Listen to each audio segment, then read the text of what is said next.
হৃদয় বিদারক মর্মান্তিকভাবে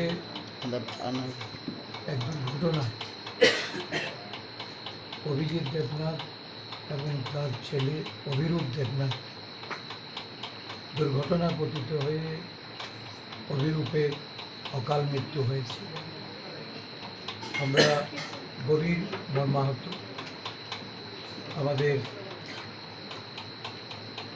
শোক জানানোর কোনো ভাষা নেই। খবর পাওয়া মাত্রই আমাদের সারা রাজ্যের মানুষের মধ্যে একটা শোকের ছায়া নেমে আসে। আসতে একটু আমাদের দেরি হয়েছে। ইতিমধ্যে সমস্ত ধর্মনগরবাসী এই বিষয়টা নিয়ে তারা তাদের দুঃখ প্রকাশ করা থেকে শুরু করে তারা এই ঘটনার অববাহিত পরেই তাদের মধ্যে যে ক্ষোভ, এই ক্ষোভেরও বহিঃপ্রকাশ ঘটেছে।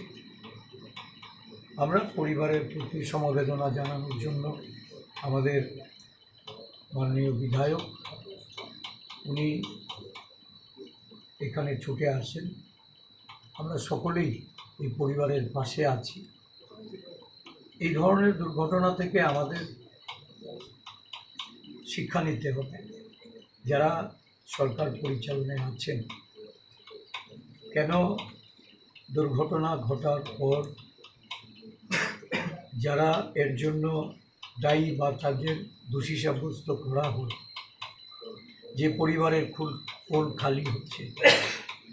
কারণ এই রাজ্যে দুর্ঘটনার সারা রাজ্যে দিন দিন বৃদ্ধি পাচ্ছে। এর প্রবণতা বৃদ্ধি পেলেও বিধানসভায় বা বিধানসভার বাইরেও এই নিয়ে সাধারণ যারা নাগরিক, সুনাগরিকরা যেমন সোচ্চার, বিভিন্ন রাজনৈতিক দলে বিশেষ করে আমরা বিভিন্ন সময়ে বিধানসভায় দেখেছি এই নিয়ে সরকারকে আরও কঠোর ব্যবস্থা নেওয়ার জন্য পরিকল্পিত পরিবহন ব্যবস্থা, দুর্ঘটনা এড়ানোর জন্য সময়োপযোগী পদক্ষেপ নেওয়া, এগুলি নিয়ে অনেক আলোচনা হলেও সরকার কর্ণপাত করেন না। অত্যন্ত এটা অতীব দুঃখের বিষয় যে পরিবারের সন্তান হারাচ্ছে বা যাদের আমরা অকালে যাদের আমরা হারাচ্ছি তাদের প্রতি সমবেদনা জানানো, এটা তার কোনো ভাষা থাকে না। এই শিশু সন্তানটি অত্যন্ত আদুর এবং এই অঞ্চলের সমস্ত অংশের মানুষের মধ্যে একটা গভীর নাড়া দিয়েছে। তার আত্মার সদ্গতি কামনা করি এবং তার পিতার দ্রুত আরোগ্য কামনা করি। আমরা এই পরিবারের পাশে আছি। তাদের প্রতিটা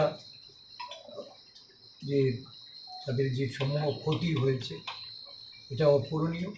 তবু সমবেদনা জানিয়ে তাদের এই অতি দ্রুত যেন তারা এটা কাটিয়ে উঠতে পারেন। সান্ত্বনার কোনো ভাষা নেই, তারপরেও ঈশ্বরের কাছে প্রার্থনা করুন।